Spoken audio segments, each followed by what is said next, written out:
Hey guys, it's Maggie and I'm back today. I thought I would do more of a sit-down video at my desk where I normally film, although I've been doing a lot of vlog type videos lately. I wanted to talk about how I really feel about getting another surgery.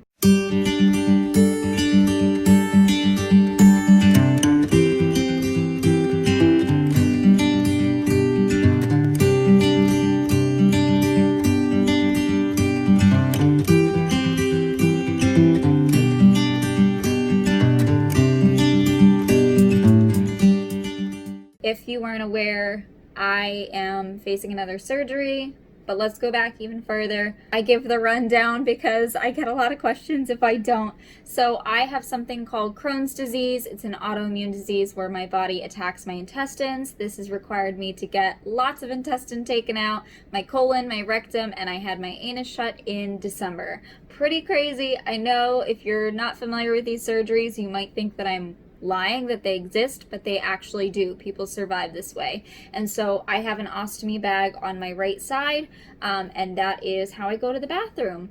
So my colon was my biggest problem. All of these years, I've had my ostomy 10 years. My colon has been the issue. My rectum has been the issue. So I thought in December I was going to get it out, and that was going to be that, and I wouldn't have to go back for more surgery since my small intestine is, knock on some wood here. Where's some wood? It has behaved, and I'm very fortunate that I've only been on one biologic, and that's Humira. I'm not currently taking it because I have an open wound that is not healing.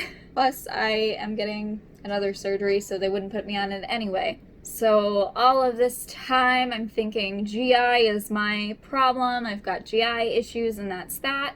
And unfortunately, I also apparently have a kidney issue, or at least a ureter issue on my right side. For the last year and a half, I've been experiencing pain on my right side, kind of right behind where my stoma is. So I assumed that it was ostomy related. Maybe I had a blockage, maybe I had scar tissue, not really sure.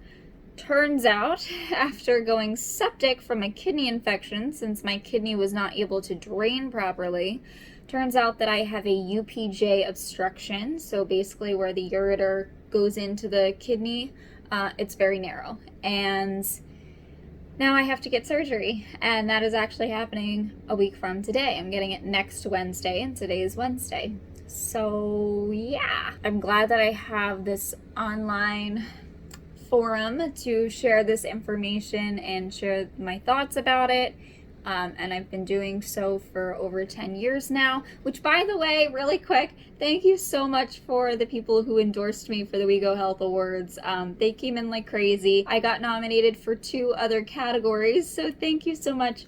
I'm going to put the link below if you want to check that out. I'll put my profile, and then I'll put the regular We Go Health Awards, because there's so many advocates, not just IBD or ostomy, but so many advocates for so many causes. You should definitely go nominate and endorse. But yes, I'm glad that I can share my thoughts on this on here. And when I told you guys that I was getting surgery, so many people have been encouraging and just like cheering me on, and also sharing their experiences, because some of you have had this surgery as well and you've had this issue, which is super encouraging to me, because obviously the people that I know best are the people that have IBD and ostomies, not necessarily kidney issues. So I don't know who to go to find out, the real patient information from this. So that was really helpful to understand that, I'll be going home on medications that will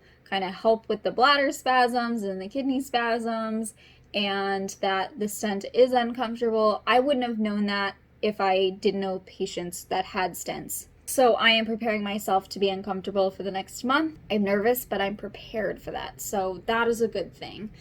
What I will say is that I have a few feelings about this, because really I just thought I was done, at least until my wedding.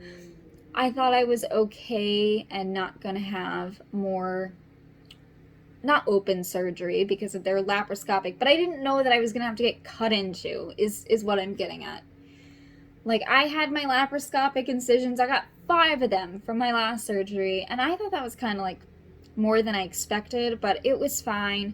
I had some of them have trouble healing, and it took a couple months, and it just honestly pisses me off that I have to do this again. And my wedding day, I could have wounds that are still healing. I mean, I still have my incision on my bottom that isn't healed, but that one I've made peace with and there isn't pain. But my fear is that I'm gonna have these lovely wounds on my wedding day, along with all the other stresses of trying to have a wedding in a pandemic, of which I found out there are limitations for venues, although we might be excluded because we don't serve food in ours. I don't know. So it's just very annoying that everybody is not clear. There's so many unknowns. There's no deadlines on these things. So just add that to it. So that's where I'm at with that. And also surgery wise, I am assuming as of right now, I know some hospitals are allowing a visitor for like an hour a day.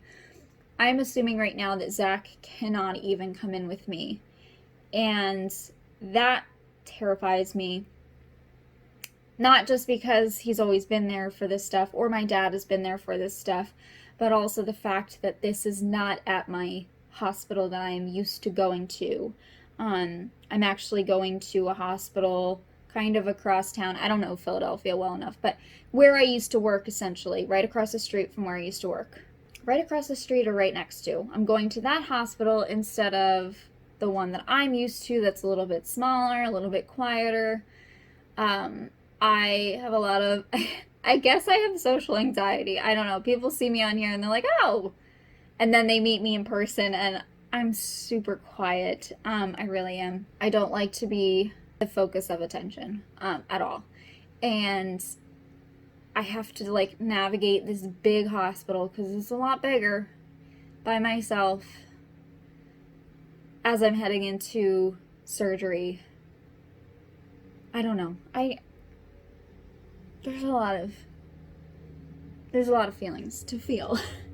And I am recognizing like that is okay for me to feel this way. It just sucks. I think that's the point I'm getting at. It's really annoying. But I also recognize like this is a minor issue compared to what a lot of you are going through. So I don't, I apologize if this is coming off as me being a crybaby, which maybe I am. But I also think I should be real and just say, this blows. I'm mad. I'm just really mad, and I'm a huge advocate for talking it out. Talking it out with whoever will listen.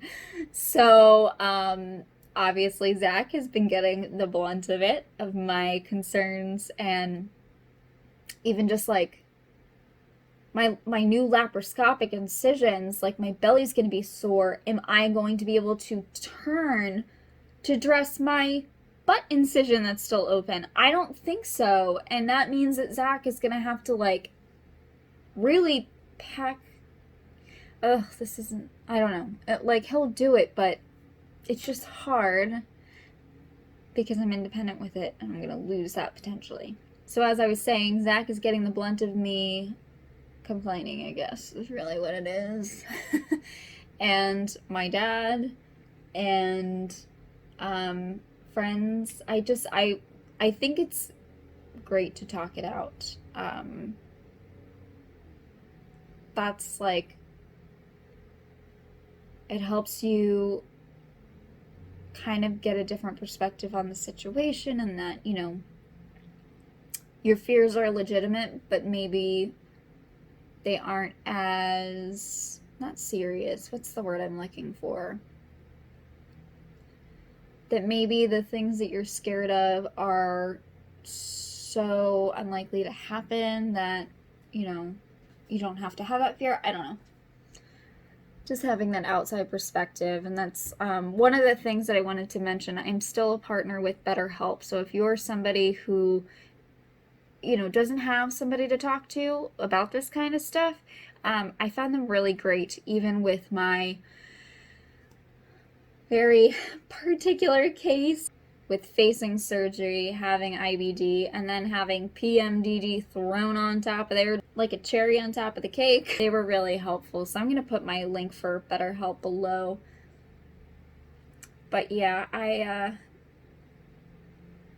I've just been talking it out, especially with friends. Like, I do have one friend that had a stent, so she's told me her experiences, and that was super helpful. But that is how I'm feeling 1 week before surgery. Oh, and the other part of this is the whole corona testing. Some people, it sounds like the testing is fine, whatever.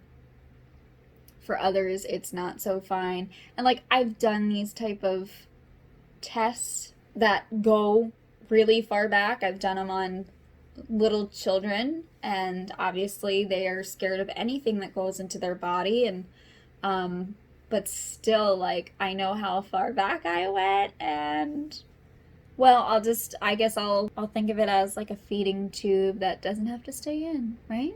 I guess that's how I have to think about it. I don't know. Those are my real thoughts about this crap. But I'm going to get through it, and we're going to power through, and whatever happens, honestly, like, it's out of my control, and I have to be okay with it. If I'm not okay with it, then I'm not alive. Like, I don't know. That's how I look at it. So we're just going to power through. I did want to ask if you guys have any questions about it. If you want me to film any parts of it, I obviously will bring my phone with me to film what I can, but because I'm alone, they're going to take my stuff right away, I'm sure. But anything that you want me to film or show you, any questions you might have, please leave them below so I can prep. Let's just hope it is one single night in the hospital. They can remove my catheter and I can be good to go home so I can heal here. And hopefully oh, the barn's going crazy too, and there's a lot of decisions I have to make before next Wednesday. Chaos, guys. Well, thank you for being a support and for listening to me blabber on about this nonsense and this surgery. I'm sure it will go fine. It'll be, a couple of days of uncomfortableness, but I'm sure that it will improve every day, just as my Barbie butt surgery went, which was way worse than this. This is no big deal compared to that. So, alright guys, thank you so much for watching. I hope that you are feeling good, and I'll see you in the next. Bye.